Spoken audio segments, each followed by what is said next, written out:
الشيطان الرجيم بسم الله الرحمن الرحيم قاف والقرآن المجيد بل عجبوا أن جاءهم منذر منهم فقال الكافرون هذا شيء عجيب أإذا متنا وكنا ترابا ذلك رجع بعيد قد علمنا ما تنقص الأرض منهم وعندنا كتاب حفيظ. وقال الله تعالى في موضع آخر لقد كان لكم في رسول الله أسوة حسنة لمن كان يرجو الله واليوم الآخر. وقال الله تعالى في موضع آخر ما آتاكم الرسول فخذوه وما نهاكم عنه فانتهوا واتقوا الله إن الله شديد العقاب. عن أنس بن مالك رضي الله عنه قال قال رسول الله صلى الله عليه وسلم آتي باب الجنة يوم القيامة إلى يوم القيامة فاستفتح فيقول الخازن من أنت فأقول محمد فيقال بك أمرت لا أفتح لأحد منكم قبلك رواه مسلم. وعن أنس رضي الله عنه قال قال رسول الله صلى الله عليه وسلم لا يؤمن أحدكم حتى يحب لأخيه ما يحب لنفسه رواه البخاري ومسلم. وعن أنس بن مالك رضي الله عنه قال قال رسول الله صلى الله عليه وسلم لا يؤمن أحدكم حتى أكون أحب إليه من والده وولده والناس أجمعين رواه البخاري ومسلم. সম্মানিত জুমা জামাতের উপস্থিতি, সর্বাগ্রে সেই মহান রব্বুল আলামিনের কৃতজ্ঞতা প্রকাশ করি যাঁর অশেষ অনুগ্রহে সুস্থ শরীরে জুমার সালাতের জন্য মসজিদে সমবেত হতে পেরেছি, তাই বলে আলহামদুলিল্লাহ। আল্লাহ রব্বুল আলামিন আমাদেরকে সালাতের জন্য মসজিদের সুযোগ দিয়েছেন, এটা অবশ্যই আল্লাহর রহমত। অনেকেই রয়েছেন সালাত পড়েন, ইচ্ছা অনেক, হয়তো অসুস্থর জন্য বিছানায় কাতরাচ্ছেন, অথবা মেডিকেলে মৃত্যুর সাথে পাঞ্জা লড়ছেন, দীর্ঘদিন সালাত পড়েছেন, মনটা হয়তো বা চাচ্ছে, সুযোগ নেই, আল্লাহ আমাদেরকে দিয়েছেন, আবারও তার শুকরিয়া জ্ঞাপন করে আলহামদুলিল্লাহ। অতঃপর দরুদ ও সালাম বর্ষিত হোক সর্বকালের সর্বশ্রেষ্ঠ মহামানব সৈয়দুল মুরসালিন খাতামুন নবীন নবী মুহাম্মদুর রাসূলুল্লাহ সাল্লাল্লাহু আলাইহি ওয়াসাল্লামের প্রতি। সম্মানিত উপস্থিতি, আমি আপনাদের সামনে কোরআনুল কারীমের কয়েকটি আয়াত পেশ করেছি। রাসূলুল্লাহ সাল্লাল্লাহু আলাইহি ওয়াসাল্লামের মুখনিসৃত বাণীর মধ্য হতে কয়েকটি হাদিস পেশ করেছি। একে সামনে রেখে আজকে আমার আলোচনার বিষয়বস্তু বিশ্ব মডেল মুহাম্মদ সাল্লাল্লাহু আলাইহি ওয়াসাল্লাম। সারা পৃথিবীর মানুষের জন্য সর্বোত্তম আদর্শ হচ্ছে মুহাম্মদ সাল্লাল্লাহু আলাইহি ওয়াসাল্লামের আদর্শ।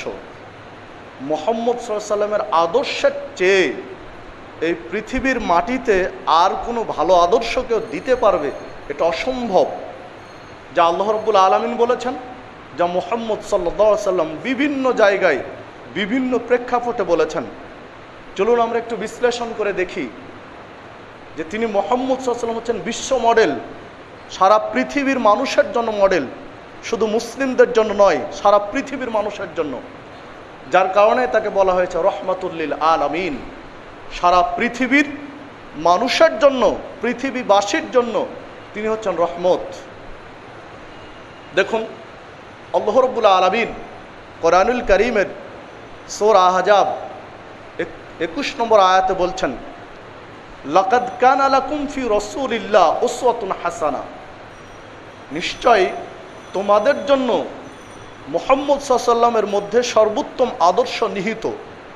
এটা আল্লাহ রাব্বুল আলামিন বলছেন, যিনি এই পৃথিবী সৃষ্টি করেছেন, যিনি আসমান জমিন সব কিছু সৃষ্টি করেছেন, যিনি সকল সৃষ্টিজীব সৃষ্টি করেছেন, তিনি ঘোষণা দিচ্ছেন যে নিশ্চয় তোমাদের জন্য সর্বোত্তম আদর্শ মুহাম্মদ সাল্লাল্লাহু আলাইহি ওয়াসাল্লামের মধ্যে নিহিত রয়েছে। তার আদর্শ হচ্ছে সর্বোত্তম আদর্শ।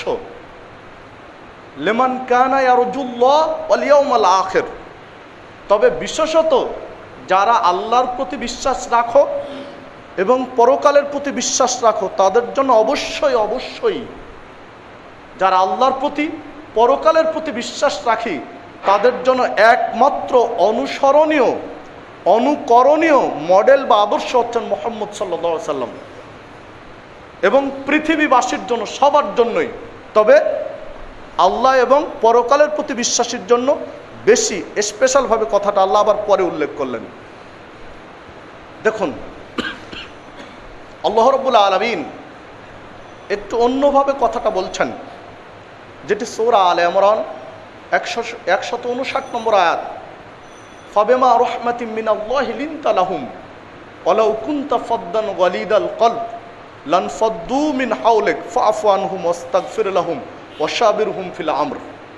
আল্লাহ বলছেন ফাবিমা রাহমাতিম মিনাল্লাহ, আল্লাহ মুহাম্মদ সাল্লাল্লাহু আলাইহি ওয়াসাল্লামকে বলছেন যে মুহাম্মদ সাল্লাল্লাহু আলাইহি ওয়াসাল্লাম আপনার জন্য আল্লাহর রহমত, আল্লাহর জন্য খাস মেহেরবানি আপনার জন্য, আল্লাহর রহমত যে লিনতালাহুম, আপনার অন্তরটা আল্লাহ নরম করেছেন। আল্লাহ মুহাম্মদ সাল্লাল্লাহু আলাইহি ওয়াসাল্লামকে বলছেন যে আল্লাহর বিশেষ দয়া, আল্লাহর মেহেরবানি আপনার জন্য, আল্লাহর অনুগ্রহ আপনার জন্য, যে আপনার হৃদয়টা আল্লাহ নরম করে দিয়েছেন। লিনতালাহুম, খুবই নরম করেছেন। ওয়ালাউ কুনতা ফাদ্দান গালিদাল কলব, আপনার হৃদয়টা যদি আল্লাহ কঠোর করে দিতেন, কর্কশ করে দিতেন, রূঢ় আচরণের করে দিতেন, লানফাদ্দু মিন হাওলিক, আপনার চারপাশে যাদেরকে পেয়েছেন, যে সকল সাহাবীকে পেয়েছেন, সাথীদেরকে পেয়েছেন, যারা জীবন বাজি রেখে আপনার কাঁধে কাঁধ মিলিয়ে আপনার সাথে দিনের দাওয়াত দিয়ে যাচ্ছে, এদের কাউকে পেতেন না যদি আপনার আচরণটা রূঢ় হতো। এটা আল্লাহ বলছেন, যেটা আল্লাহর দয়া, এটা আল্লাহর অনুগ্রহ, এটা আল্লাহর রহমত, যে আপনার হৃদয়টা আল্লাহ নরম করে দিয়েছেন, ফলে আপনি তাদেরকে কাছে পেয়েছেন। তো নরম আচরণের কারণে তাদেরকে কাছে পেয়েছেন, তাহলে আপনার করণীয় কি? ফাআফু আনহুম ওয়াস্তাগফির লাহুম, আপনার করণীয় হচ্ছে তারা যদি কোনো ভুল করে, আপনাকে কোনো আচরণে কষ্ট দিয়ে থাকে, তাহলে আপনি তাদেরকে ক্ষমা করে দিন। আল্লাহ রাব্বুল আলামিন বলছেন যে আপনি তাদেরকে পেয়েছেন, কাছে এসেছে, তারা যদি কোনো অন্যায় আচরণ করে থাকে, জেনে হোক আর না জেনে হোক, বুঝেই হোক আর না বুঝেই হোক, আপনার সাথে এমন একটা আচরণ করেছে আপনার সাথীরা যে আপনি কষ্ট পেয়েছেন, তাহলে তাদেরকে ফাআফু আনহুম, তাদেরকে ক্ষমা করে দিন। ওয়াস্তাগফির লাহুম, শুধু ক্ষমা করলে হবে না, আপনি আল্লাহর কাছে ক্ষমা চান তাদের জন্য, আপনি নিজের জন্য ক্ষমা করে দিন। আর আপনাকে কষ্ট দেওয়ার কারণে আল্লাহ যে পাপ লিখে দিবেন তাদের আমল নামায়, তার জন্য আপনি ক্ষমা চান। ওয়াশাবিরহুম ফিল আমর, আর যখনই কোনো কাজ করবেন, দৃঢ় পদক্ষেপ নেবেন কোনো বিষয়ে, তখন তাদের সাথে পরামর্শ করুন। ফাইজা আযামতা ফাতাওয়াক্কাল আলাল্লাহ, আর কোনো কাজ করার পূর্বে আল্লাহর প্রতি ভরসা রাখুন। ইন্নাল্লাহা ইউহিব্বুল মুতাওয়াক্কিলিন, আল্লাহ তার প্রতি ভরসাকারীকে পছন্দ করেন। সূরা আলে ইমরান 159 নম্বর আয়াত। এখানে কয়েকটি বিষয় লক্ষণীয়। দেখুন, আল্লাহ রাব্বুল আলামিন বলছেন যে আল্লাহর দয়া, মুহাম্মদ সাল্লাল্লাহু আলাইহি ওয়াসাল্লামের আচরণটা নরম, এই নরম আচরণের কারণে সাথীদেরকে কাছে পেয়েছেন। যেহেতু কাছে পেয়েছেন, ভুল করলে ক্ষমা করতে হবে, তাদের জন্য ক্ষমা চাইতে হবে। যে কোনো কাজ করতে চাইলে তাদের সাথে পরামর্শ করতে হবে। এরপরে পরামর্শ করে কাজ করার পরে আল্লাহর প্রতি ভরসা রেখে কাজটি করতে হবে। পৃথিবীর ইতিহাসে মুহাম্মদ সাল্লাল্লাহু আলাইহি সাল্লামের চেয়ে শ্রেষ্ঠতম মানুষ এসেছিলেন, আসবেন, আছেন, কোনো রেকর্ড নেই। তিনি হচ্ছেন সর্বশ্রেষ্ঠ মানুষ, যাকে বলা হয় সাইয়্যিদুল মুরসালিন, নবীদের সর্দার। দেখুন, কাল কিয়ামতের মাঠে মানুষ যখন বিচারের দৃশ্য দেখে হৃদয়টা তৃষ্ণায় ফেটে যাবে, শুকিয়ে যাবে আত্মাটা মানুষের। বিচারের অবস্থা দেখে চোখের সামনে দেখতে পাচ্ছে আজকের দৃশ্য, মানুষ তখন মুক্তির জন্য পাগল পারা, চায় তার একটু মুক্তি। কি করলে মুক্তি হবে? আজকে দুর্দিনে, এই দুর্বল মুহূর্তে বিপদের মুখোমুখি হয়ে কোন পথ অবলম্বন করলে অন্তত একটু মুক্তি পাওয়া যাবে, এই জন্য বিচারের মাঠে মানুষ ছুটোছুটি করবে। মানুষ ভাববে আমাদের সর্বপ্রথম মানুষ আদম আলাইহিস সালাম, তার কাছে একটু যাই, তাকে একটু অনুরোধ করি যে আমাদের জন্য ক্ষমা চান। মানুষ গিয়ে আদম আলাইহিস সালামকে বলছেন, আপনি তো আমাদের আদি পিতা, আপনার ঔরসে আমরা পৃথিবীতে এসেছি, আমরা পাপ করেছি, আমরা ভুল করেছি, এখন আমরা অনুতপ্ত, আপনি আমাদের জন্য একটু ক্ষমা চান, আল্লাহর কাছে একটু বলেন, একটু সুপারিশ করেন। আদম আলাইহিস সালাম বলছেন, না, আমি যে ভুল করেছি, আমার ভুলের জন্য আজকে আমি লজ্জিত, আমি নিজের জন্য আমি ব্যতিব্যস্ত, যে আল্লাহ আমাকে আজকে কি করবেন, তোমরা পারবো না তোমাদের জন্য। সূরা আরাফ 23 নম্বর আয়াত। এই দুনিয়াতে আসার পর থেকে মৃত্যু পর্যন্ত বলতেছিলেন আদম আলাইহিস সালাম, রব্বানা যালামনা আনফুসানা ওয়া ইল্লাম তাগফির লানা ওয়া তারহামনা লানাকুনান্না মিনাল খাসিরিন। আল্লাহ, আমি জুলুম করেছি আত্মার উপরে, আল্লাহ তুমি ক্ষমা করো, যদি ক্ষমা না করো তো আমি ক্ষতিগ্রস্ত হয়ে যাব। আদম আলাইহিস সালাম এই দোয়া কত হাজারবার বলেছেন, কত লক্ষবার বলেছেন, কোনো প্রমাণ পাওয়া যায় না। যত দিন বেঁচে ছিলেন বারংবার এই আয়াতটি পাঠ করতেন। আদম আলাইহিস সালাম বলছেন, না, আমার কাছে না, তোমরা চলে যাও নূহ আলাইহিস সালামের কাছে। নূহ আলাইহিস সালামকে গিয়ে একই কথা বলছেন, না, আমার কাছে না, তোমরা চলে যাও ইব্রাহিম আলাইহিস সালামের কাছে। তিনি আবুল আম্বিয়া, তিনি হলেন নবীদের পিতা, অধিকাংশ নবী তার ঔরসে এসেছেন। ইব্রাহিম আলাইহিস সালামকে গিয়ে যখন মানুষ বলছেন, ইব্রাহিম আলাইহিস সালাম বলছেন, না, আমার কাছে না, তোমরা যাও মুসা আলাইহিস সালামের কাছে। তিনি মুসা কালিমুল্লাহ, মুসা আলাইহিস সালামের কাছে গেলে তিনি বলছেন, না, আমার কাছে না, তোমরা যাও ঈসা আলাইহিস সালামের কাছে। ঈসা আলাইহিস সালামের কাছে যখন মানুষ গিয়েছে, বলছে, না, আমার কাছে না, তোমরা যাও এই পৃথিবীর শ্রেষ্ঠ মানুষ মুহাম্মদুর রাসূলুল্লাহ সাল্লাল্লাহু আলাইহি সাল্লামের কাছে। মুহাম্মদুর রাসূলুল্লাহ সাল্লাল্লাহু আলাইহি সাল্লামকে যখন মানুষ এসে কথা বলছেন, তিনি সিজদায় লুটিয়ে পড়েছেন, সিজদা দিয়ে তার উম্মতের জন্য আল্লাহর কাছে প্রার্থনা করছেন যে আল্লাহ, আমার উম্মতকে তুমি ক্ষমা করো। আল্লাহ রাব্বুল আলামিন মুহাম্মদ সাল্লাল্লাহু আলাইহি ওয়াসাল্লামকে বলছেন, তুমি মাথা উঠাও, যাও, তোমার উম্মতকে বেছে জাহান্নাম থেকে জান্নাতে নিয়ে চলে আসো। আল্লাহ সুযোগ দিবেন। হাদিসটি সহিহ বুখারীর মধ্যে পাওয়া যাবে, 6565 নম্বর হাদিস। তাহলে দেখুন, প্রত্যেক নবী এবং রাসূল বিচারের মাঠে নিজের অপরাধের জন্য বা নিজের কৃতকর্মের জন্য বা নিজের আমল নিয়ে ব্যস্ত হবে যে আমার কি হবে আজকে, প্রত্যেক নবী রাসূল। আর মুহাম্মদ সাল্লাল্লাহু আলাইহি ওয়াসাল্লাম নিজের জন্য নয়, উম্মতের জন্য ব্যস্ত, কি করে উম্মতকে জান্নাতে নিয়ে যাওয়া যাবে, যেটা অন্যদের মাঝে নেই। এতেই প্রমাণ হয় মুহাম্মদ সাল্লাল্লাহু আলাইহি ওয়াসাল্লাম পৃথিবীর বুকে সর্বশ্রেষ্ঠ মানুষ। দেখুন, আনাস ইবনে মালিক রাদিয়াল্লাহু আনহু قال, আনাস ইবনে মালিক রাদিয়াল্লাহু আনহু বলছেন, রাসূলুল্লাহ সাল্লাল্লাহু আলাইহি ওয়াসাল্লাম বলেছেন, বিচারের মাঠে হিসাব হয়ে গেছে, এখন জান্নাতীরা জান্নাতে, জাহান্নামীরা যাচ্ছে জাহান্নামে। প্রসঙ্গ যে কে জান্নাতে আগে যাবে, কাকে দিয়ে জান্নাত আল্লাহ উদ্বোধন করবেন, সর্বপ্রথম কোন ব্যক্তি জান্নাতে প্রবেশ করবেন, এই সৌভাগ্য কার, এই মর্যাদাটা কার, এই সম্মানটা কার, সবাই উদ্গ্রীব দেখার জন্য। এই সম্মান মর্যাদা নেওয়ার জন্য নবী রাসূলরা সবাই আছেন। আদম আলাইহিস সালাম আছেন, মুসা আলাইহিস সালাম উপস্থিত রয়েছেন, ইব্রাহিম আলাইহিস সালাম উপস্থিত রয়েছেন, ঈসা আলাইহিস সালাম উপস্থিত রয়েছেন। কে যাবেন? নূহ আলাইহিস সালাম উপস্থিত রয়েছেন। মুহাম্মদ সাল্লাল্লাহু আলাইহি ওয়াসাল্লাম বলছেন, আতি বাওয়াল জান্নাতি ইলাল কিয়ামা, কিয়ামতের দিন আমি জান্নাতের দরজায় যাব সর্বপ্রথম। জান্নাতের দরজায় গিয়ে জান্নাতের দরজায় আমি টোকা দিব, দরজা খুলে দিতে বলবো, বোঝা যাচ্ছে দরজা লাগানো আছে। ফায়াকুলুল খাজেন, যিনি দরজার প্রহরী, পাহারাদার যিনি, উনি বলছেন, মান আনতা, আপনি কে?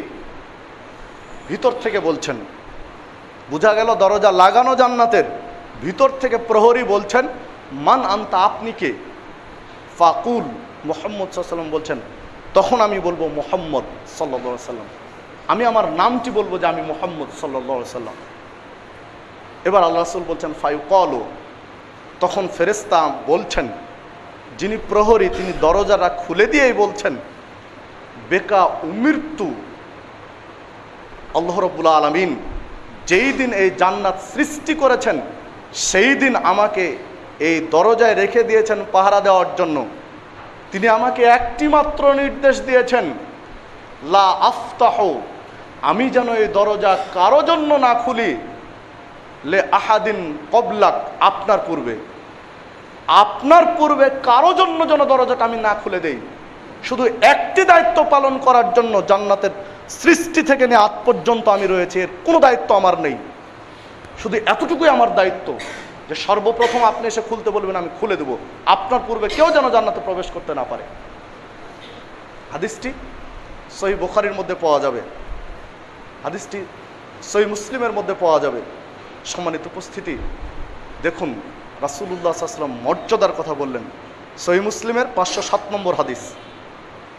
তাহলে মুহাম্মদ সাল্লাল্লাহু আলাইহি ওয়াসাল্লামের মর্যাদা সবার ঊর্ধ্বে, এটা আল্লাহ রাসূল পরিষ্কার করে বলে দিলেন, আল্লাহ রাব্বুল আলামিন সে কথা বলে দিলেন।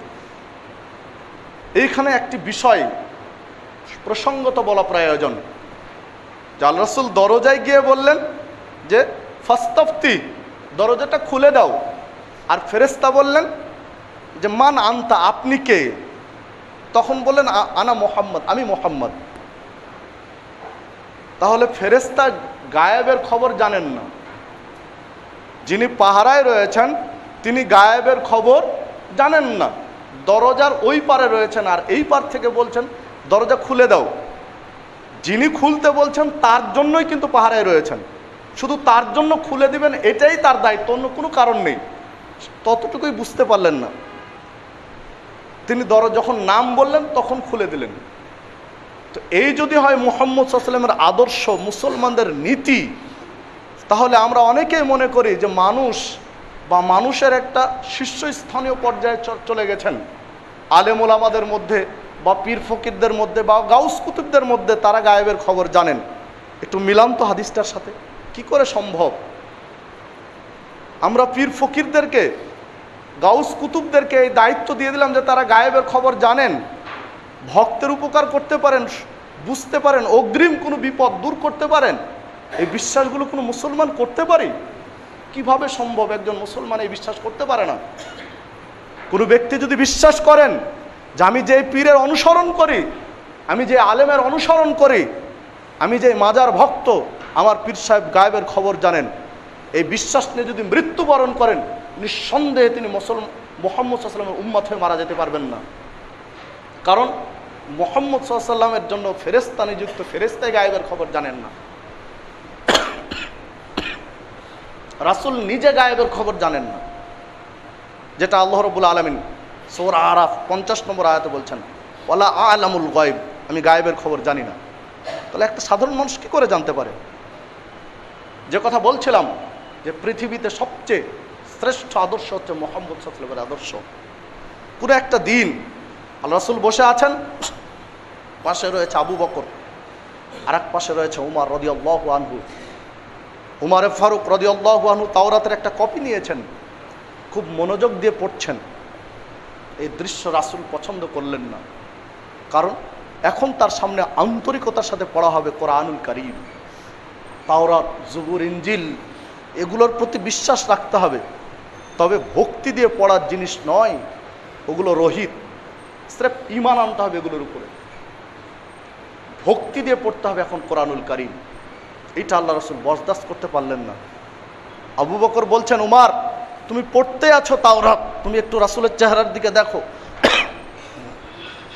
তিনি তোমার এই দৃশ্য পছন্দ করছেন না। উমর রাদিয়াল্লাহু আনহু বুঝতে পেরে বলছেন, রাদিনা বিল্লাহি রাব্বা ওয়া বিল ইসলামি দীনা ওয়া বিমুহাম্মাদিন নাবিয়্যা সাল্লাল্লাহু আলাইহি ওয়াসাল্লাম, আল্লাহকে রব হিসাবে পেয়ে সন্তুষ্ট হয়েছি, মুহাম্মদ সাল্লাল্লাহু আলাইহি ওয়াসাল্লামকে নবী হিসাবে পেয়ে সন্তুষ্ট হয়েছি, ইসলামকে দিন হিসাবে পেয়ে সন্তুষ্ট হয়েছি। বলতেই থাকলেন, যখন আল্লাহ রাসূল স্বাভাবিক হলেন, তার রাগটা পড়ে গেল, তখন এবার বলছেন ওয়াল্লাযী নাফসু মুহাম্মাদিন বিয়াদিহি, আমি মুহাম্মদ সাল্লাল্লাহু আলাইহি ওয়াসাল্লামের আত্মা যার হাতে রয়েছে তার কসম করে বলছি। মুহাম্মদ সাল্লাল্লাহু আলাইহি ওয়াসাল্লাম বলছেন, আল্লাহ, আমার আত্মা যে আল্লাহর হাতে রয়েছে তার শপথ করে বলছি যে আজকে ভক্তি ভরে আমার সামনে তোমরা তাওরাত পড়ছো, তাওরাতকে ভক্তি দেখাচ্ছ আমার সামনে। তাওরাত নাজিল হয়েছে মুসা আলাইহিস সালামের উপরে। ওয়ালাউ কানা লাউ বাদা আলাকুম মুসা, রাখো তাওরাত, যদি আজকে মুসা আলাইহিস সালাম প্রকাশ হন তোমাদের কাছে, যার উপরে তাওরাত এসেছে তিনি স্বয়ং চলে এসেছেন তোমাদের মাঝে, এই সমাজে চলে এসেছেন। ফাত্তাবাতুমহু ওয়া তারাকতুমুনি, যদি তোমরা আমাকে ছেড়ে দাও আর মুসা আলাইহিস সালামকে অনুসরণ করো, কারণ বিভিন্ন দিক দিয়ে মুসা আলাইহিস সালাম মর্যাদা রয়েছে। তাকে বলা হয় মুসা কালিমুল্লাহ ওয়া কাল্লামাল্লাহু তাকলিমা, তিনি এই পৃথিবী থেকে আল্লাহর সাথে কথা বলেছিলেন।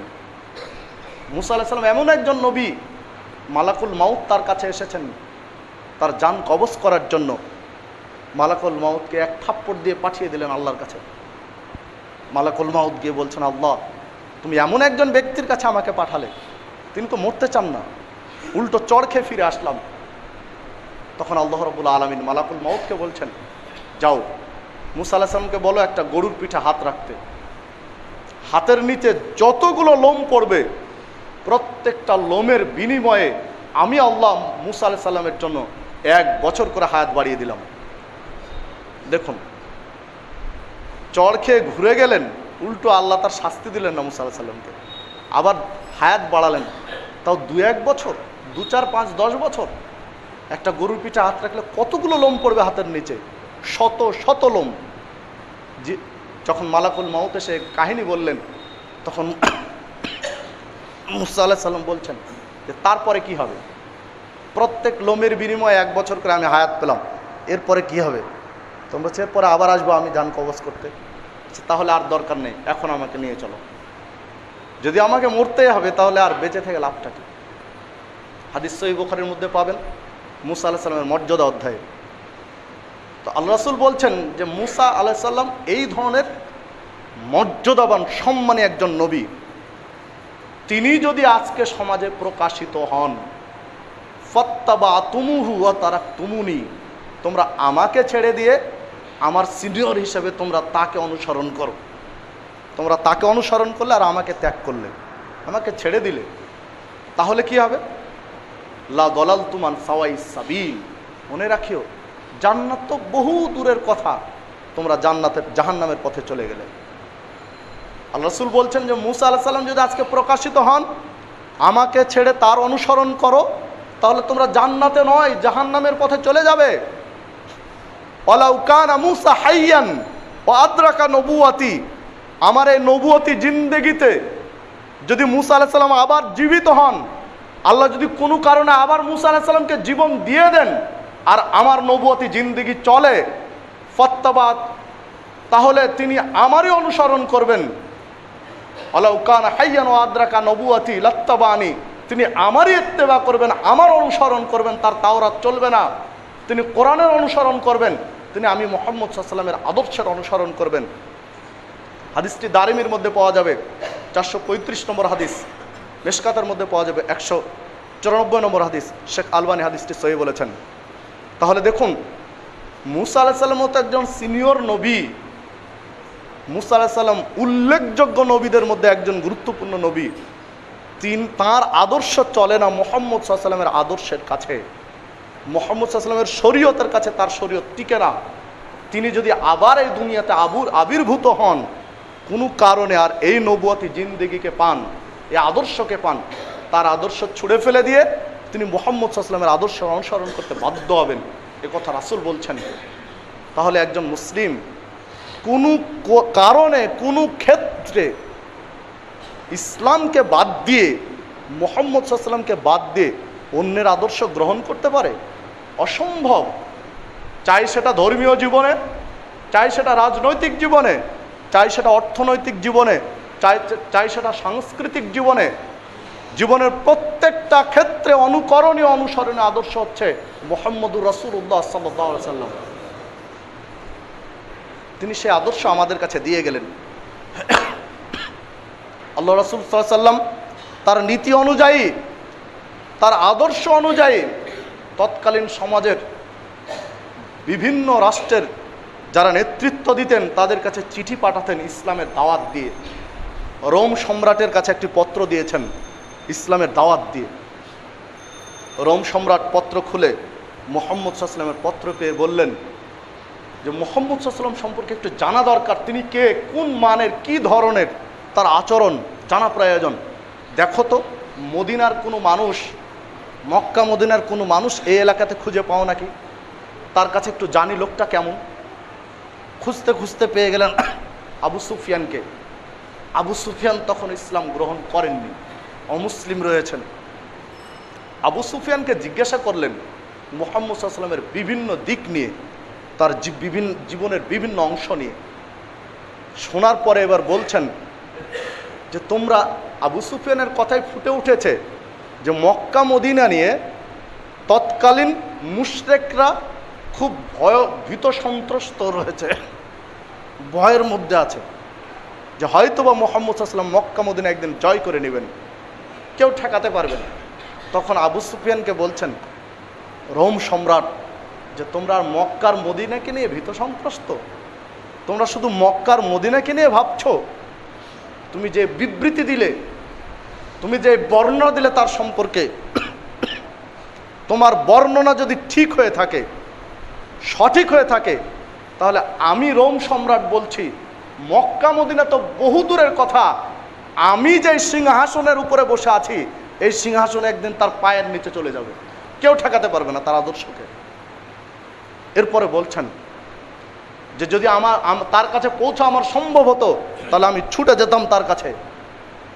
তোমরা আজকে তার বিরোধিতা করছো, তার বিরোধিতা দূরের কথা, লাউ কুনতু ইনদাহু, যদি আমি তার নিকটে থাকতাম, যদি আমি তার কাছে থাকতাম, লা গসালতু আন কদামিহে, আমি রোম সম্রাট নিজ হাতে তার পা দুইটা ধুয়ে দিতাম আজকে। তোমরা আজকে তার বিরোধিতা করছো, তোমরা মক্কা মদিনা নিয়ে ভাবছো।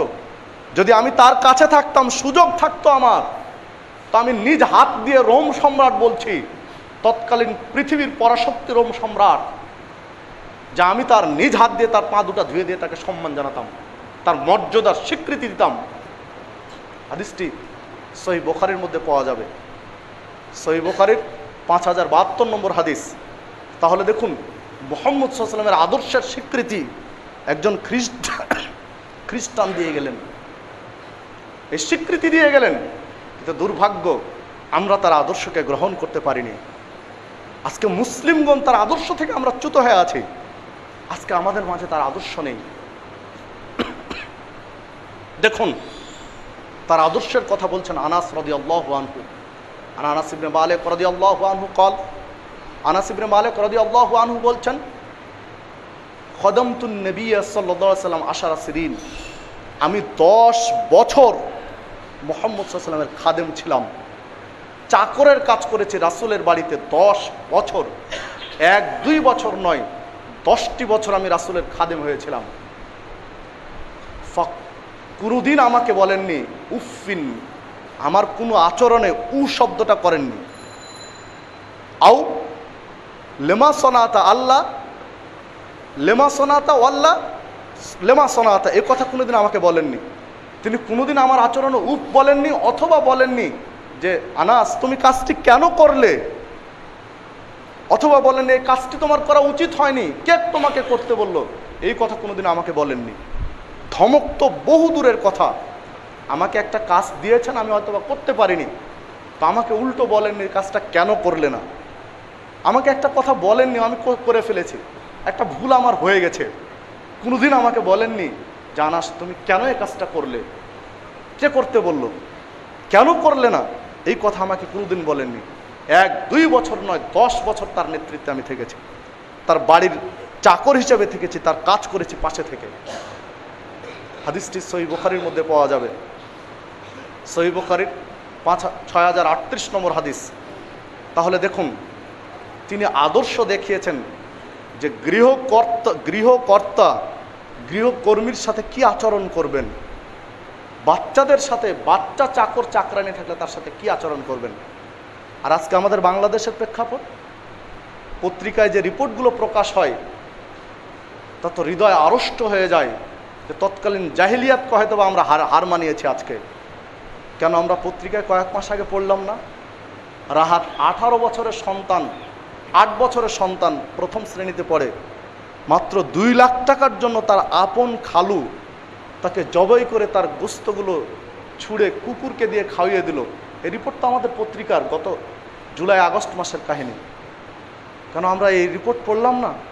আব্দুর রাকিব মাত্র 12 থেকে 13 বছর একটা বাচ্চা, তার অপরাধটা কি ছিল? এক গ্যারেজে কাজ করছিল, আর এক গ্যারেজে চলে গিয়েছে। তার মুনিবের নির্যাতন তার ভালো লাগেনি, সহ্য করতে পারেনি, গ্যারেজ চেঞ্জ করেছে। ফল কি দাঁড়ালো? কম্প্রেসার মেশিন, যে মেশিন দিয়ে পাম্প দেওয়া হয় চাকাতে, গাড়ির চাকায় পাম্প দেওয়া হয়, এই মেশিনের নল তার মলদারে ঢুকিয়ে দিয়ে পাম্প দিয়ে তার নাড়ি ছিঁড়ে মেরে ফেলে দিল। এই তো 3 মাস আগের কাহিনী, বেশি দূরের কাহিনী নয়। এই বাংলাদেশের মাটিতে কত দূর যাবেন? 10 বছরে মাত্র একটা বাচ্চা কয়েকশো গ্রাম মাছ চুরি করেছে। মাছ পাতার জন্য কেউ রেখেছে, 100 গ্রাম সে মাছটা চুরি করেছে। এটা অভিযোগ করেছিল কিনা আল্লাহ ভালো জানে, ও বেঁচে থাকলে হয়তো বা বলতে পারতো, ও তো বেঁচে নেই। অভিযোগ যে কয়েকশো গ্রাম মাছ চুরি করেছে। ফল দাঁড়ালো শাবলের আঘাত দিয়ে তাকে তৎক্ষণাৎ ছিন্ন ভিন্ন করে দেওয়া হলো, হত্যা করা হলো। বছর তো মাত্র 10 বছর। সম্মানিত উপস্থিতি, এই তো গত আগস্টের 2 তারিখে ঢাকা মেডিকেল কলেজে পাওয়া গেল সুটকেসের ভিতরে 10-12 বছরের ছোট্ট একটা গৃহকর্মী, যাকে স্ত্রী মেশিন দিয়ে আয়রন দিয়ে ছেঁকা দেওয়া হয়েছে, 5 ইঞ্চি গর্ত হয়ে গেছে তার পিঠের উপরে। এ তো 3-4 মাসের কাহিনী। তাহলে দেখুন তো আদর্শ কোথায় আজকে। আমরা তো মুহাম্মদ সাল্লাল্লাহু আলাইহি ওয়াসাল্লামের, এটা হতে পারতো খ্রিস্টানদের রাষ্ট্রে, এটা হতে পারতো হিন্দুদের রাষ্ট্রে, এটা হতে পারতো ইহুদিদের রাষ্ট্রে, অমুসলিমদের রাষ্ট্রের ঘটনা এটা হতে পারে। মুসলমানদের রাষ্ট্রে এটা কেন হবে? তিনি তো আদর্শ শিখিয়ে গেলেন যে গৃহকর্তা গৃহকর্মীর সাথে কি আচরণ করবেন। আমার ছেলেটা যদি কোনো একটা ভুল করে ফেলে, আমি কি তাকে এভাবে অন্যায় করতে পারতাম? সেও তো কারো ছেলে, তার সাথে আমি কি আচরণ করলাম? মুহাম্মদ সাল্লাল্লাহু আলাইহি ওয়াসাল্লাম সর্বোচ্চ আদর্শ শিখিয়ে দিয়েছেন মানুষের সাথে কি আচরণ করতে হবে। আব্দুল্লাহ ইবনে আমর রাদিয়াল্লাহু আনহু বলছেন, রাসূলুল্লাহ সাল্লাল্লাহু আলাইহি ওয়াসাল্লাম বলছেন, আর রাহিমুনা ইয়ারহামুহুমুর রহমান, যারা মানুষের প্রতি রহম করে তাদের প্রতি আল্লাহ রহম করেন। ইরহামু মান ফিল আরদ ইয়ারহামুকুম মান ফিস সামা, ইরহামু, তোমরা রহম করো, মান ফিল আরদ, এই আরদে জমিনে যারা রয়েছে। শুধু মানুষের প্রতি রহম করতে বলেননি, জমিনের উপরে যারা রয়েছে তাদের প্রতি রহম করতে বলেছেন। একজন মানুষের কাছে একটা চতুষ্পদ জন্তু ভালো আচরণের আশা রাখে, একটা চতুষ্পদ জন্তুকে যাচ্ছে তাই আচরণ করবেন, এই শিক্ষা ইসলাম দেয়নি। তার সাথে আপনাকে ভালো আচরণ করতে হবে। রাসূল শিখিয়ে দিলেন না, কুরবানির পশু জবাই করবে তার আগে ছুরিটা ভালো মতো ধার দিয়ে নাও, যেন দ্রুত তার জীবন যায়। আদর্শ কাকে বলে দেখুন, ওকে তো জবাই করা হবে, কিন্তু তার আগে রাসূল বলছেন ছুরি ধার দাও, যেন দ্রুত জবাই করতে পারো, তার দ্রুত জীবনটা চলে যায়, যেন কষ্ট কম পায়। তাহলে শুধু মানুষের প্রতি নয়, একটা চতুষ্পদ জন্তুর প্রতিও ইসলাম ভদ্র আচরণ করতে বলেছে, নমনীয় আচরণ করতে বলেছে। যে জমিনে যারা রয়েছে তাদের প্রতি যদি রহম করো, দয়া করো, ইয়ারহামুকুম মান ফিস সামা, যিনি আকাশে রয়েছেন তিনি তোমাদের উপর রহম করবেন। যে হাদিসটি তিরমিজির মধ্যে এসেছে, তিরমিজির 1924 নম্বর হাদিস, শেখ আলবানী সহিহ বলেছেন। সম্মানিত উপস্থিতি, দেখুন আজকে আমাদের রহম কোথায়। আন আবি হুরায়রা রাদিয়াল্লাহু আনহু قال قال রাসূলুল্লাহ সাল্লাল্লাহু আলাইহি ওয়াসাল্লাম, আবু হুরায়রা রাদিয়াল্লাহু আনহু বলছেন, রাসূলুল্লাহ সাল্লাল্লাহু আলাইহি ওয়াসাল্লাম বলেছেন, ইন্না শাজারাতান, একটা গাছ রাস্তার উপরে পড়েছিল, একটা গাছ রাস্তার পাশে, ডালগুলো নুয়ে এসেছে রাস্তার দিকে।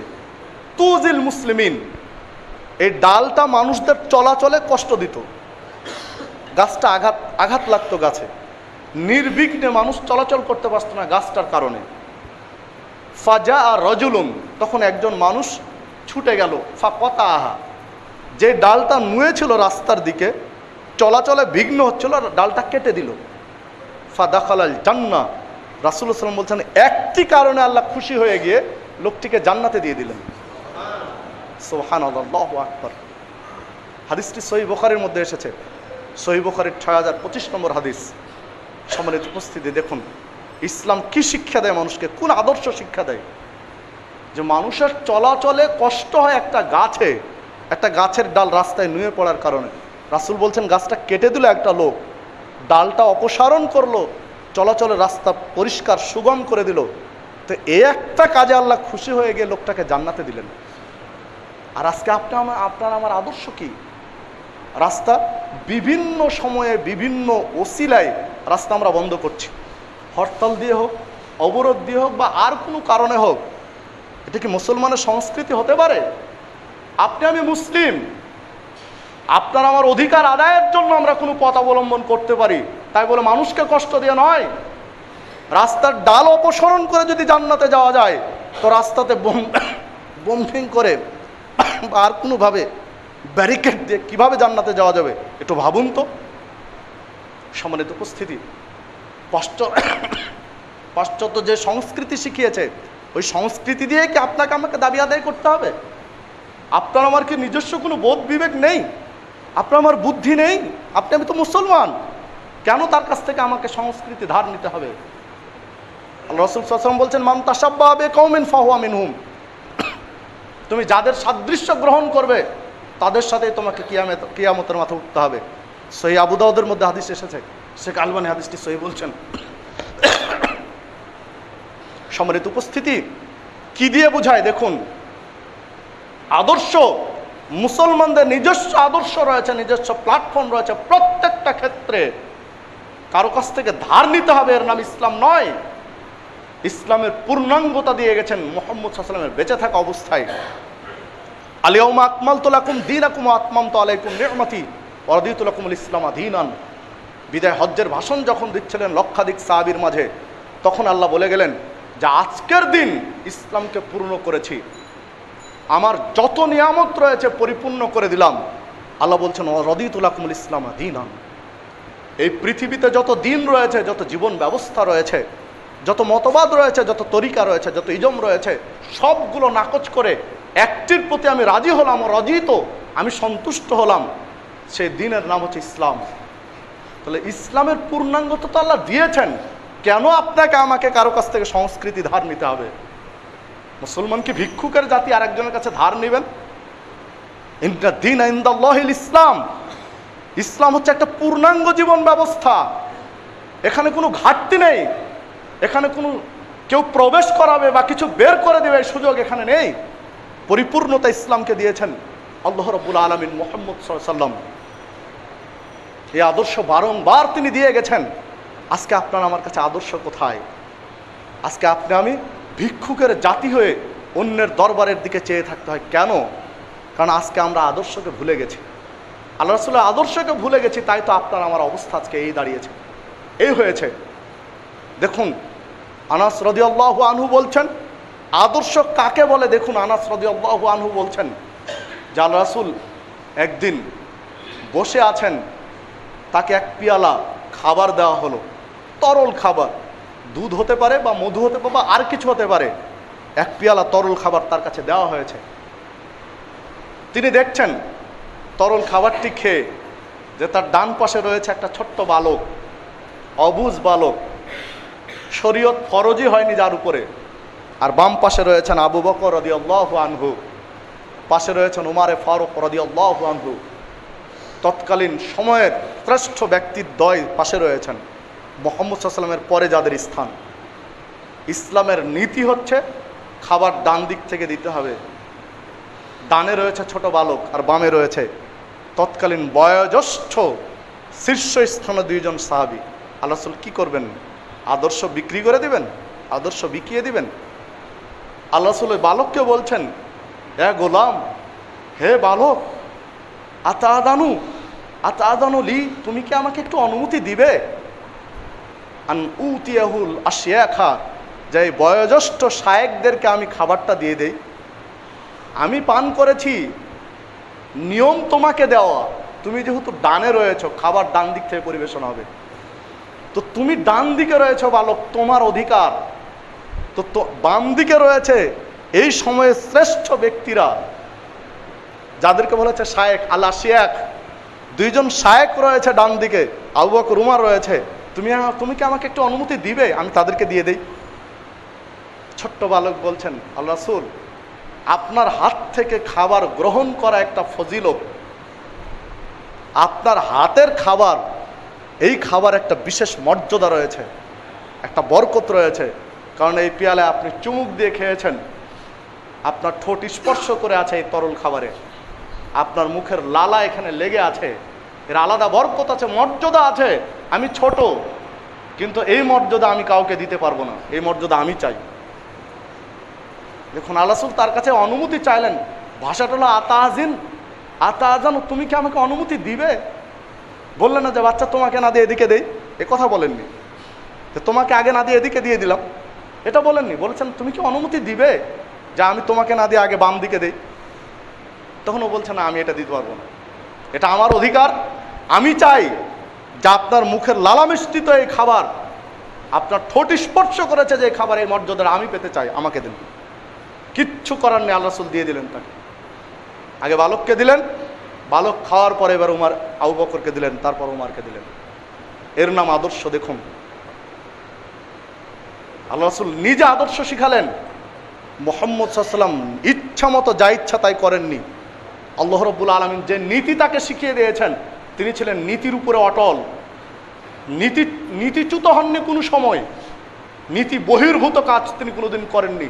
আর আজকে আপনার আমার স্বার্থের আঘাত লাগলে আমরা উল্টিয়ে যাই, স্বার্থের আঘাত লাগলে উল্টিয়ে যায়, অথচ আল্লাহ রাসূল সে কাজ করেননি। হাদিস খুলেন, সহিহ বুখারীর মধ্যে পাবেন 2351 নম্বর হাদিস। ঠিক তার পরের হাদিসটি অন্য একদিনের কাহিনী, 2352 নম্বর হাদিস সহিহ বুখারীর। আল্লাহ রাসূল সাল্লাল্লাহু আলাইহি ওয়াসাল্লাম পিয়ালায় খেলেন, সেটাতে স্পষ্ট এসেছে দুধ ছিল পিয়ালাতে, এক পিয়ালা দুধ তাকে দেওয়া হয়েছে। তিনি পিয়ালায় চুমুক দিয়ে দুধ খাওয়ার পরে দেখছেন ডান দিকে রয়েছে, বলা হচ্ছে আরাবিউন, মানে একজন গ্রাম্য মানুষ। আর মুহাম্মদ সাল্লাল্লাহু আলাইহি ওয়াসাল্লাম তো মদিনায় বাস করেন। মদিনা মানে ইসলামী রাষ্ট্রের রাজধানী, যেখান থেকে ইসলামের নীতি, আইন, কানুন, হুকুম, আহকাম, বিচার সব কিছু মুসলিম বিশ্বে যাচ্ছে। সে রাজধানীতে এসেছে একজন গ্রামের মানুষ, পল্লীর মানুষ। ওই পল্লীর গ্রামের মানুষটা রয়েছে ডান দিকে, আর বাম দিকে দেখছেন ওখানে সরাসরি বলছেন আবু বকর বাম দিকে, নাম বলছেন আল্লাহ রাসূল, যে দেখছেন আবু বকর বাম দিকে, পাশে উমর। আল্লাহ রাসূল খাওয়ার পরে দেখছেন ডান দিকে একটা গ্রাম্য কৃষক মানুষ, আর বাম দিকে আবু বকর। আল্লাহ রাসূল খাওয়া শেষ করেছেন, কি করবেন এখনো তিনি ভাবেননি বা বুঝেননি হয়তোবা। উমর রাদিয়াল্লাহু আনহু একজন বিচক্ষণ সাহাবী, তিনি আবু বকরের পাশে রয়েছেন। উমর বুঝতে পারছেন যে খাবার তো হয়তো বা রাসূল ডান দিকে দিবেন, একটা গ্রামের মানুষকে দিবেন, একটা পল্লীর মানুষকে দিবেন, অথচ আবু বকর তারপরে যার স্থান, আল্লাহ রাসূলের পরে যার মর্যাদা বর্তমানে, তিনি বাম দিকে রয়েছেন। এটা কি করে হয়? এটা আবু বকরের জন্য মর্যাদার খেলাফ। উমর আল্লাহ রাসূলকে বলছেন, আল্লাহ রাসূল আপনি আপনার পেয়ালাটা আবু বকরকে দেন, আপনার পাশে আবু বকর আছেন। আগেই বলছেন, এখনো দেননি। উমর রাদিয়াল্লাহু আনহু আগেই মুখ ফুটে পরিষ্কার করে দিলেন যে আবু বকর আপনার পাশে রয়েছে, আপনি আবু বকরকে দিয়ে দেন। আল্লাহ রাসূল কিছু বললেন না, খাবার পেয়ালাটা দিলেন বাম দিকে ওই গ্রাম্য পল্লীর মানুষটাকে। হাদিস সহিহ বুখারীর 2352 নম্বর হাদিস। তাহলে দেখুন আদর্শ তিনি শিক্ষা দিলেন, বললেন আল আইমান ফাল আইমান, খাবার ডান দিক থেকে পরিবেশ হবে। উমারের কথার জবাব দিলেন। তাহলে বোঝা গেল যে যদি খাবার পরিবেশন করতে গিয়ে এক সারিতে দেখা যায় যে একটা সবচেয়ে নিম্নমানের মানুষ ডান দিকে রয়েছে, আর বাম দিকে সরাসরি দেশের প্রেসিডেন্ট রয়েছে, খাবার দিতে হবে ডান দিক থেকে। প্রেসিডেন্টের মূল্য এই ক্ষেত্রে নেই, তার মর্যাদা তার জায়গাতে। এখানে নীতি চলবে। কারণ মুহাম্মদ সাল্লাল্লাহু আলাইহি ওয়াসাল্লামের পরবর্তী খলিফায় হলেন আবু বকর রাদিয়াল্লাহু আনহু। দিলেন না, দিলেন একটা গ্রামের মানুষকে। আমরা অনেক সময় চক্ষু লজ্জা ভাবি, তো বড় মানুষটা বাম দিকে রয়েছে, চক্ষু লজ্জা দেয় বাম দিক থেকে। কিসের আপনার চক্ষু লজ্জা? আপনি কাকে চক্ষু লজ্জা দেখাতে চান? মুহাম্মদ সাল্লাল্লাহু আলাইহি ওয়াসাল্লামের চেয়ে আপনার বেশি বোধ রয়েছে, তার চেয়ে আপনি বেশি অভিজ্ঞ, আপনি চক্ষু লজ্জা দিয়ে বাম দিকে দিতে গেলেন? হতে পারে দেশের প্রেসিডেন্ট, তাতে কি যায় আসে? হতে পারে বর্তমান বিশ্বের সবচেয়ে ক্ষমতাধর ব্যক্তি আমেরিকার প্রেসিডেন্ট হতে পারে, তাতে কি যায় আসে? ইসলামের কাছে কানাকড়িও মূল্য নেই। ইসলাম তার নীতি, তার আদর্শ চ্যুত হবে না কোনো ক্ষেত্রে। তিনি যে আদর্শ শিক্ষা দিয়েছেন সেটা হচ্ছে আদর্শ। কিন্তু আজকে আমি আদর্শচ্যুত হয়েছি, যেন আজকে আপনার আমার অবস্থাটা এই হয়েছে। দেখুন আল্লাহ রাসূল সাল্লাল্লাহু আলাইহি ওয়াসাল্লাম আদর্শ কেমনভাবে শিক্ষা দিলেন তার উম্মতকে, যারা জীবন বাজি দিয়ে রেখে সর্বস্ব ত্যাগ করে তার আদর্শের বাস্তবায়ন যারা করেছেন। আনাস রাদিয়াল্লাহু আনহু বলছেন, রাসূলুল্লাহ সাল্লাল্লাহু আলাইহি ওয়াসাল্লাম বলেছেন, লা ইউমিনু আহাদুকুম, তোমাদের কেউ ততদিন পর্যন্ত মুমিন হতে পারবে না হাত্তা ইউহিব্বা লিআখিহি মা ইউহিব্বু লিনাফসি, নিজের জন্য যা পছন্দ করবে তার আরেকজন মুসলিম ভাইয়ের জন্য তাই পছন্দ করবে। এই নীতিতে যতদিন আসতে না পারবে ততদিন পর্যন্ত মুমিন হতে পারবে না। হাদিস সহিহ বুখারীর 13 নম্বর হাদিস, সহিহ মুসলিমের 180 নম্বর হাদিস। সম্মানিত উপস্থিতি, এই কথায় তো সুজ ঢুকানোর কোনো সুযোগ নেই। কোরআনের পরে যে সহিহ বুখারীর স্থান, যে যতদিন পর্যন্ত একটি মানুষ, একজন মুসলিম নিজের জন্য যা ভালোবাসে, পছন্দ করে, অপরের জন্য তাই ভালোবাসবে, পছন্দ করবে, মানে নিজের উপর আরেকজনকে প্রাধান্য দিবে, এই নীতিতে আসা না পর্যন্ত একজন পরিপূর্ণ ইমানদার হতে পারবে না। 1500 বছর আগে এই কথা বলে গেলেন।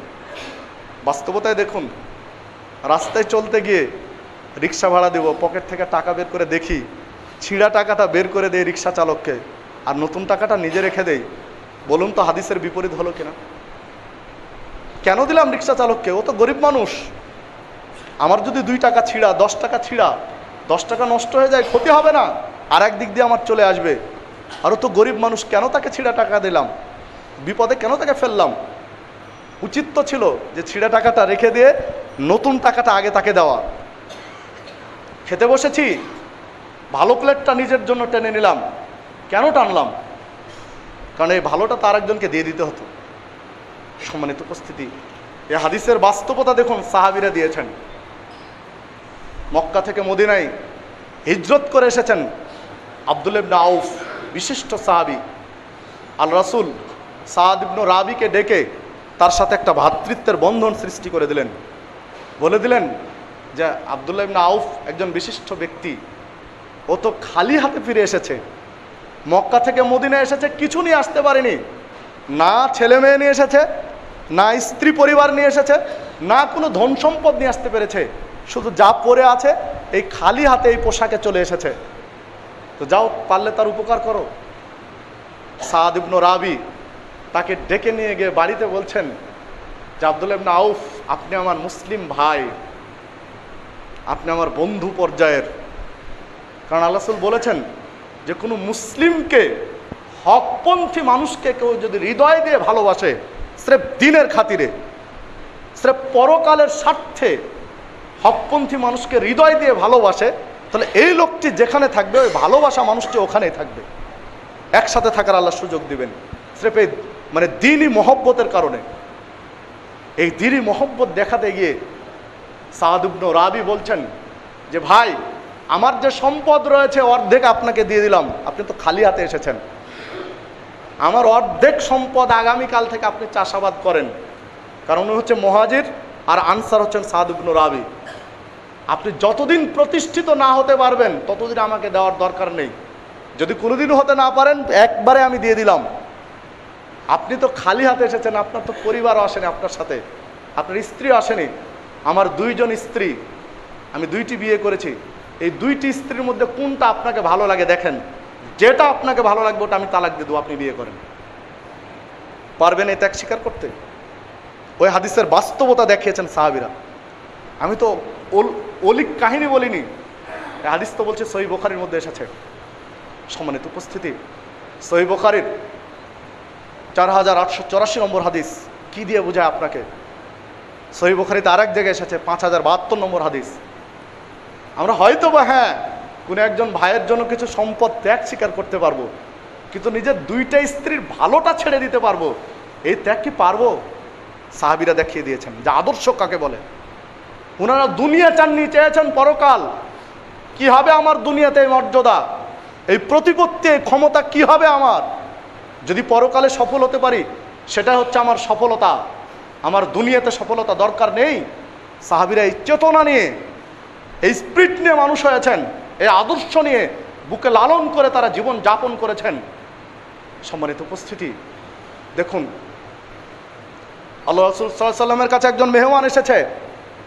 তখন তিনি মদিনার রাষ্ট্রপতি, প্রধানমন্ত্রী। কথা বলছেন সাহাবীদের কাছে, রাত্রের এশার আগে অথবা পরের ঘটনা হবে। হাদিসের ভাষ্য অনুযায়ী একজন মেহমান এসেছে দূর থেকে, এসে তাকে খাবারের ব্যবস্থা দরকার, খেতে দেওয়ার প্রয়োজন। মেহমান যেহেতু দীর্ঘ সফর করে এসেছেন, আল্লাহ রাসূল বাড়ির ভিতরে চলে গেলেন। স্ত্রীদের কাছে খোঁজ নিলেন, একাধিক স্ত্রী রাসূলের বাড়িতে খোঁজ নিলেন যে তোমাদের কারো ঘরে কোনো খাবার রয়েছে একজন মেহমানকে আপ্যায়ন করার মতো। সবার কাছে খোঁজ নিলেন, কারো ঘরে উপস্থিত একজন মেহমান আপ্যায়ন করবেন এই খাবার নেই। আল্লাহ রাসূল ফিরে আসলেন, ফিরে এসে সাহাবীদেরকে বলছেন যে তোমাদের কেউ আছো যে আমার এই মেহমানটা নিয়ে গিয়ে আপ্যায়ন করতে পারবে? কেউ আছো এখানে যে আমার এই মেহমান নিয়ে আপ্যায়ন করবে? তখন একজন সাহাবী দাঁড়িয়ে গেলেন, আল্লাহ রাসূল দেন, আমি নিয়ে যাব। নিয়ে চলে গেলেন। স্ত্রীর কাছে খোঁজ নিলেন যে আমি রাসূলের একজন মেহমান নিয়ে এসেছি, পারবে কেউ খাবার পরিবেশন করতে? তো উনি বলছেন যে অল্প কয়েকটা খেজুর রয়েছে একটা পিয়ালাতে।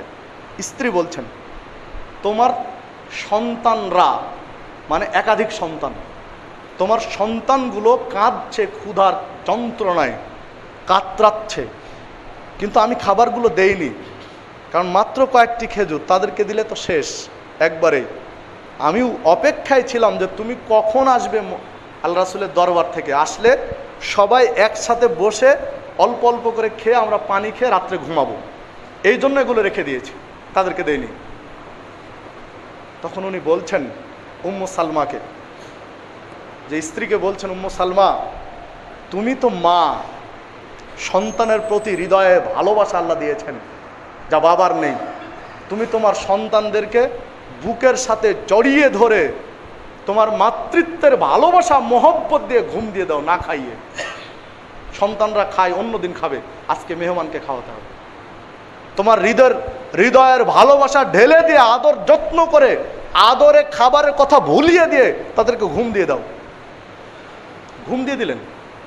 মা পারেন সন্তানকে অনেক সময় ভালোবাসা দিয়ে ক্ষুধার্ত সন্তানকে ঘুমিয়ে দিতে, ঘুমিয়ে দিলেন। দিয়ে বলছেন এখন কি করতে হবে? এখন কি করতে হবে? এখন ওই খাবারগুলো দাও মেহমানকে।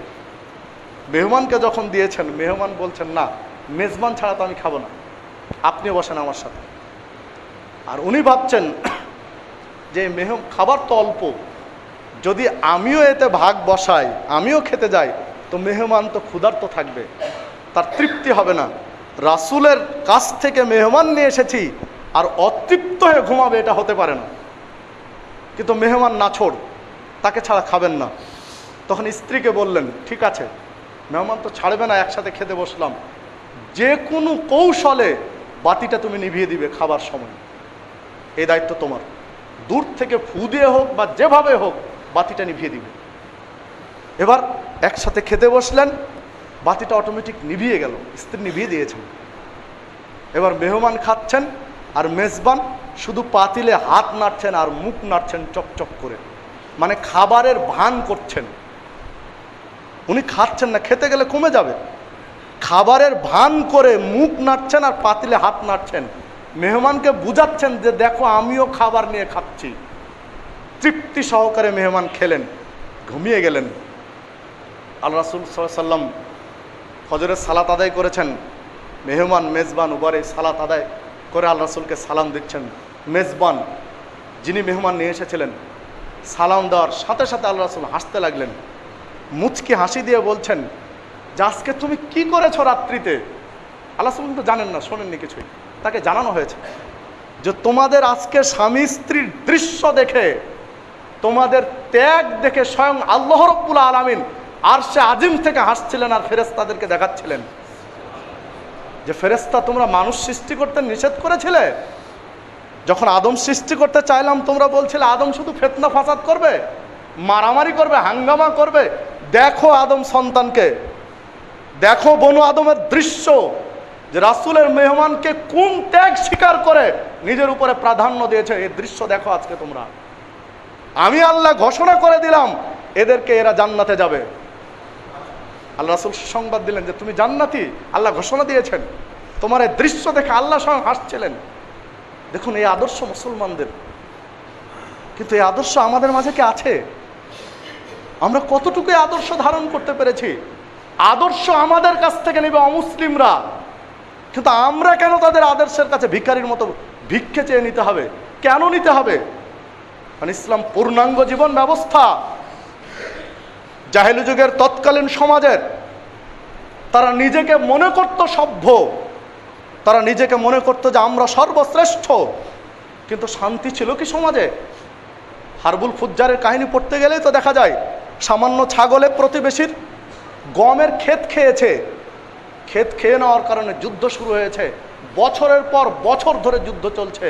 স্রেফ ছাগলের গম কতটুকু খেয়েছে? কয় কেজি গমের ক্ষেত খেয়েছে?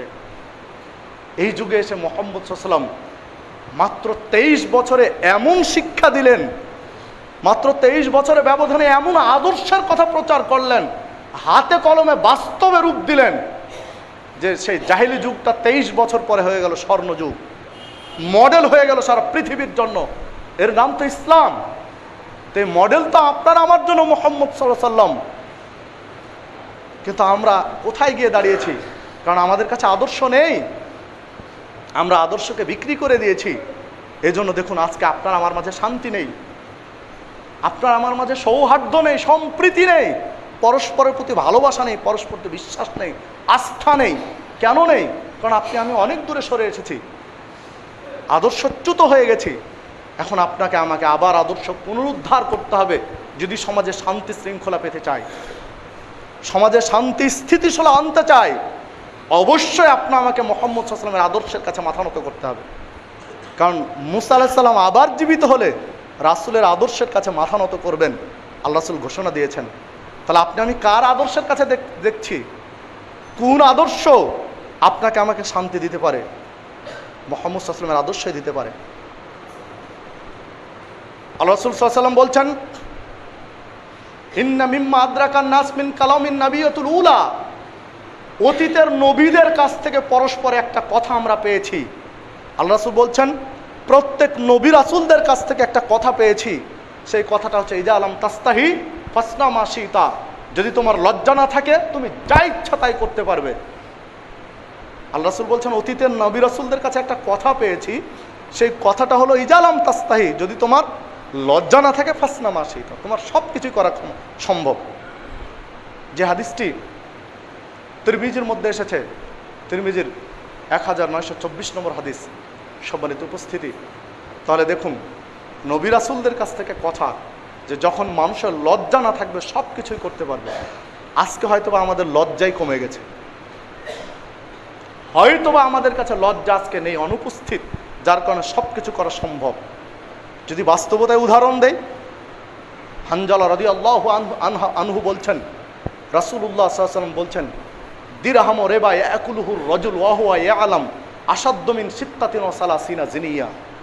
কেউ যদি জেনে শুনে 1 দিরহাম সুদ খায়, 1 টাকা যদি সুদ কেউ জেনে খায়, ও জানে যে হ্যাঁ এই পথটা হলো সুদের, এই টাকাটা সুদ থেকে আসছে, জেনে যদি 1 টাকা সুদ খায় তো আশাদ্দু মিন সিত্তাতিন ওয়া সালাসিনা জিনিয়া, কেউ 36টা মেয়ের সাথে ব্যভিচার করলে যে পাপ হবে, 1 টাকা সুদ খেলে তার চেয়ে বেশি পাপ হবে। নাউজুবিল্লাহি মিন জালিক। 1500 বছর আগে বলেছেন। মুসনাদে আহমদের মধ্যে পাওয়া যাবে 2708 নম্বর হাদিস। সম্মানিত উপস্থিতি, তাহলে দেখুন যে জেনে বুঝে 1 টাকা সুদ খেলে 36 বার ব্যভিচারের চেয়ে পাপ হচ্ছে গুরুতর বড়। একটা উদাহরণ দিলেন। ইবনে মাজাতে একটি হাদিস এসেছে, আবু হুরায়রা বর্ণনা করেছেন, রাসূল বলছেন আর রিবা সাবুনা জুজান, সুদের 70টা স্তর রয়েছে। কেউ একটা পাপ করলে 1 নম্বর পাপ, 2 নম্বর পাপ, 69 নম্বর পাপ, 70 নম্বর পাপ, এই ৭০ নম্বর আইসারুহা, সবচেয়ে ছোট পাপ হচ্ছে আনকাহা রজুল আইয়ানকাহা রজুল উম্মাহু, যে একজন মানুষ তার নিজের মাকে বিয়ে করবে, নাউজুবিল্লাহ মিন জালিক, অথবা নিজের মায়ের সাথে ব্যভিচার করবে। নিজের মায়ের সাথে ব্যভিচার করলে বা বিয়ে করলে যে পাপ হয়, এর চেয়ে বড় পাপ হলো সুদ খাওয়া। ১৫০০ বছর আগে বলেছেন, হাদিস ইবনে মাজার মধ্যে এসেছে, সুদের আলোচনা দেখেন, শেখ আলবানী সহিহ বলেছেন হাদিসগুলো। তাহলে যারা সুদ খাচ্ছে, আমাদের লজ্জা আছে? আমরা কি জানি না যে সুদ খাওয়া হারাম?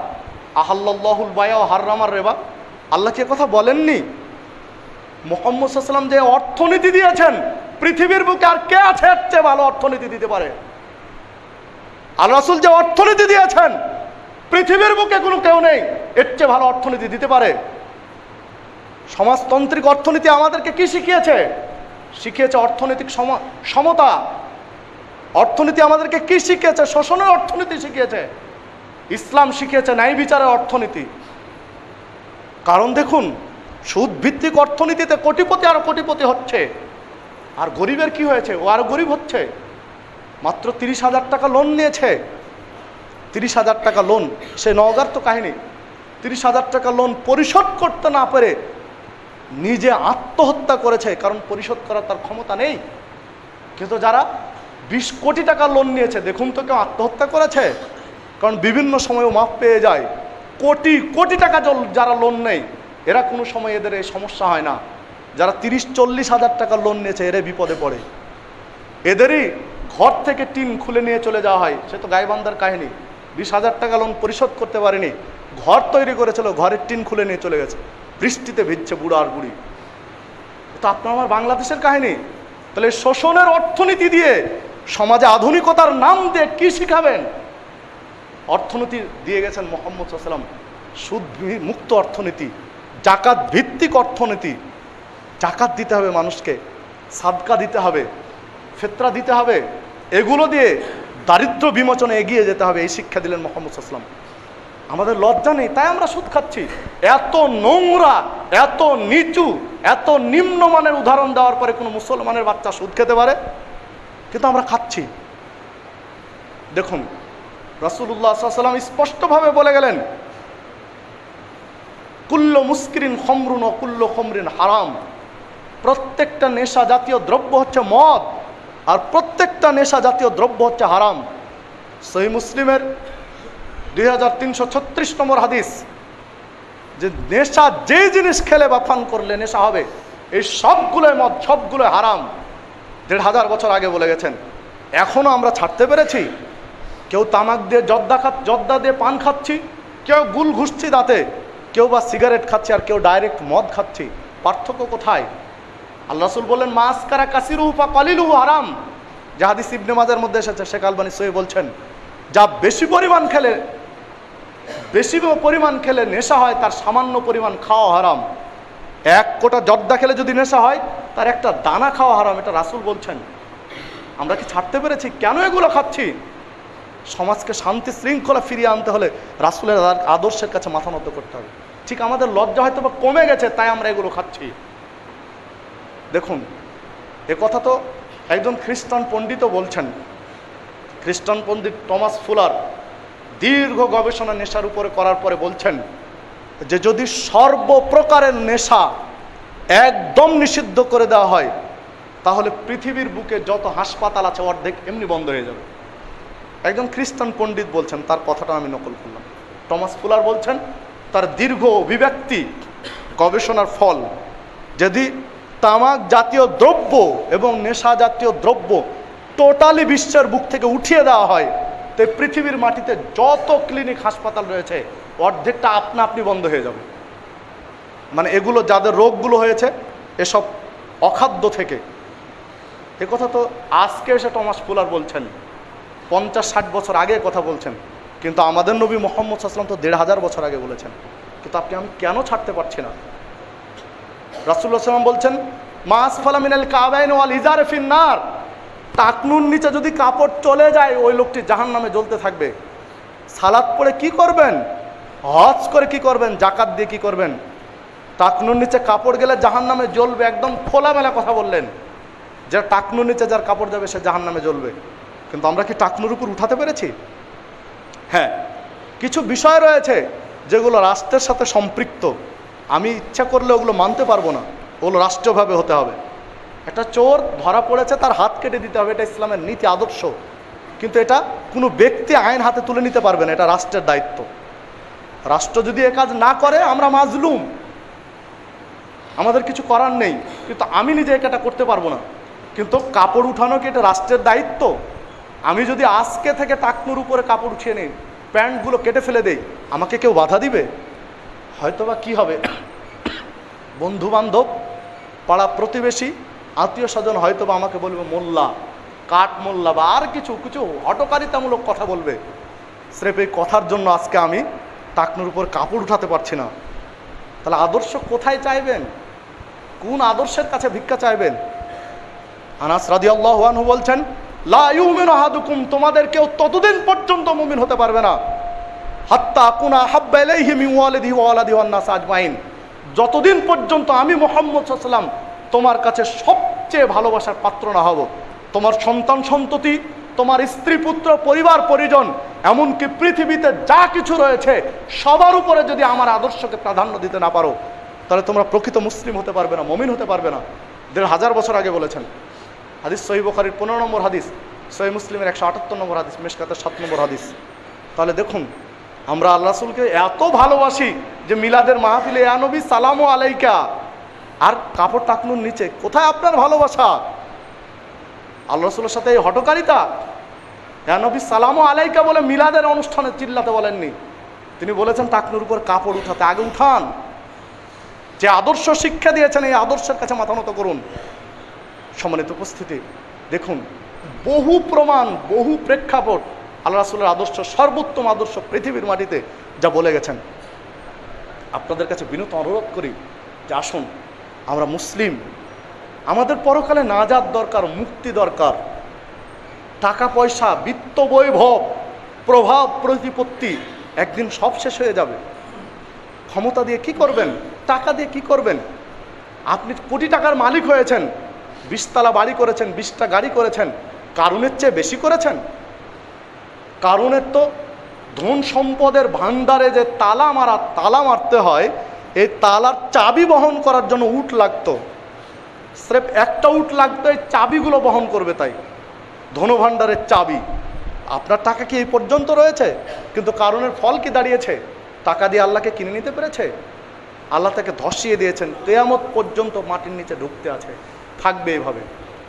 সম্মানিত উপস্থিতি, ক্ষমতা দিয়ে দেখাবেন কি? ফেরাউনের চেয়ে ক্ষমতা বেশি হয়েছে?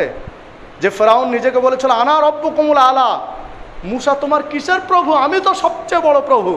কিন্তু ফেরাউনের শেষ পরিণতি কি হয়েছে? মুসা আলাইহিস সালাম আজকে সম্মানিত, আর ফেরাউন নীল দরিয়ায় ডুবে শেষ হয়ে গেছেন। সম্মানিত উপস্থিতি, তাই আসুন আমরা ইসলামের আদর্শের কাছে মাথা নত করি। আল্লাহ রাব্বুল আলামিন আমাদের সকলকে প্রকৃত সুন্নাহ ভিত্তিক জীবন গড়ার তৌফিক দান করুন। হে আল্লাহ, তুমি আমাদের মাঝে ভুল ত্রুটি থাকলে এগুলো সংশোধন করার তৌফিক দান করো। হে আল্লাহ, আমাদের সেই পথে চলার তৌফিক দাও যেই পথের শেষ ঠিকানা জান্নাত। জান্নাতের কাজগুলো করা যেন আমাদের জন্য সহজ হয়ে যায়, সেই সুযোগ এবং তৌফিক দান করো। আমাদের যারা কবরে চলে গেছেন তাদের রুহের মাগফিরাত কামনা করি। আল্লাহ, তুমি তাদের কবর আযাব মাফ করে দাও।